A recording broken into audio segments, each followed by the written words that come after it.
opposite denominators. So what do I mean by opposite denominators? I mean opposites mathematically are different by a negative sign. So -5 is the opposite of 5. And here we have rational expressions where the denominators are opposite, d and -d.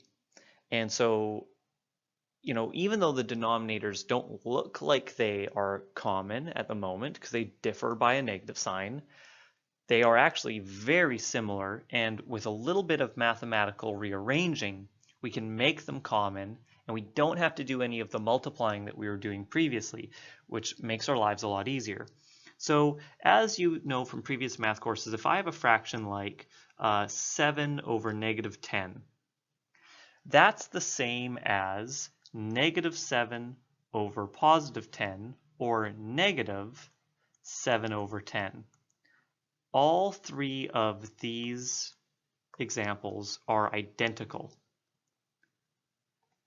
Where you write that negative sign doesn't matter, and it's because of our rules of division. So for example, if I should have chosen an even number, like let's say I had -8 over +2. Well, -8 divided by 2 is -4. But if I also have +8 over -2, well, +8 divided by -2 is -4. So really, where that negative is doesn't matter. So how does that help us with this sort of addition of these two rational expressions? Well, it helps us because this negative down here on the d doesn't need to be there. We could write it in any of those three locations that we talked about. So this expression is identical to 7d minus 5 over d. What I've done is I've just moved that negative sign to the middle between the two expressions as a subtraction. But I also could have done it this way. I could have said, well, it's also the same as 7 over d plus -5 over d. These are identical expressions. Just work with whichever one comes naturally to you. So now to do this, the denominators are equal, and so I'll solve it using this leftmost way I've written it. So 7 minus 5 is 2 over d. So that's what we mean by opposite denominators. If there's just a factor of -1 in the denominator, then we don't need to go through all that work of actually finding that common denominator. We can just do a little bit of rearranging and find that the denominators are in fact already common. Next up, we're going to do the same technique with a slightly more involved problem, but really the technique is going to be similar. So to start with, always factor, and it looks like I even have a factor in the numerator. So I'm going to factor out a -3 in the numerator, leaving me with n plus 3.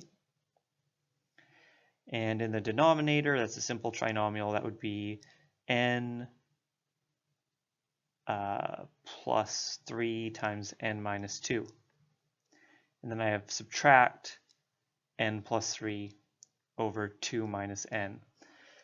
We can actually see that already in this intermediate step we have a cancellation. So why don't we just go ahead and cancel those factors? It just makes our lives easier. So now the problem looks like -3 over n minus 2 minus n plus 3 over 2 minus n. So our denominators look different. We could go ahead and use our regular technique of multiplying the first fraction by 2 minus n over 2 minus n, same with the second fraction, but instead, let's look for a second at how similar this denominator is. 2 minus n is very close to n minus 2. In fact, it's the opposite. It's negative n minus 2.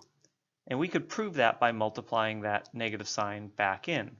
I'd have negative n plus 2. So instead of going through all that work with multiplication, which would overcomplicate the problem, I am going to rewrite the denominator in the second fraction, 2 minus n, as negative n minus 2.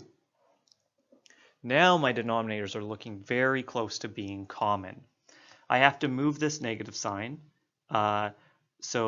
Negative minus a negative is a positive, so those two negative signs cancel out. So negative 3 over n minus 2 plus n plus 3 over n minus 2. Now I have two fractions or two rational expressions with common denominators, and I can just combine them together. So negative 3 plus n plus 3 all over n minus 2.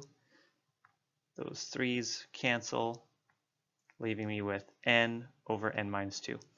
So you can see that by identifying opposites in the denominators, it saves us actually quite a bit of work of doing all that multiplication that we had to do previously. So here's our last example. We want to combine this, actually has three rational expressions together. And we're always going to start by factoring anything that can be factored. Minus 2u minus 1, and I could pull out a u from the second one, which is u times u minus 1. So looking at these three expressions, we need common denominators for these three expressions. Well, what kinds of things do we have? I see that this expression has a factor of u, this expression has a factor of u. That's great. So I can multiply this first fraction by u over u. And now every single one of those rational expressions has a factor of u in the denominator. So good. The problem is that now I have 1 minus u and u minus 1. Again, if I wanted to, I could multiply more than I need to, but I don't want to do that. I don't want to multiply by this first expression by u minus 1 over u minus 1 because I actually don't have to. I can do a quick check here and recognize that 1 minus u is actually the opposite of u minus 1. It's identical. If I was to multiply that negative in, I'd get negative u plus 1, which means that this first expression, I can rewrite it as, so I've multiplied by u there, negative u minus 1 times u plus 1 over u minus 2u minus 1 over u times u minus 1. And now I can see that these two fractions, this first fraction and the last fraction, already share u minus 1. So their denominators are basically equal already. It's this one rational expression in the middle which needs a u minus 1 over u minus 1 to have the same denominators as the other. So I'm going to move this negative sign up into the numerator of this rational expression. So this is like negative 2u over u minus 1 times u plus, and now I've got 1 times u minus 1 is just u minus 1 over u times u minus 1 minus 2u minus 1 over u times u minus 1.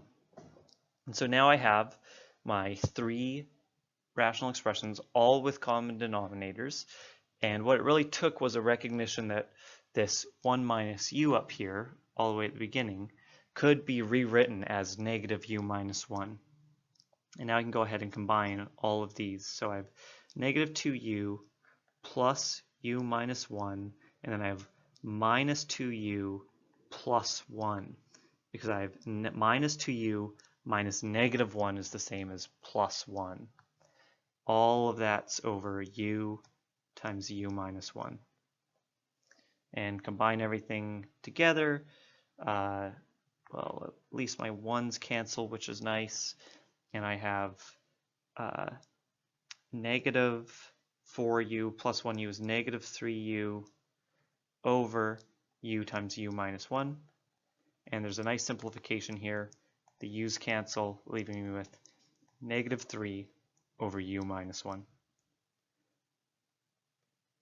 And so there's opposites again helping us to simplify easier than we were doing before, where I didn't have to do as much multiplication as I would have because I was able to recognize that there was an opposite denominator in there.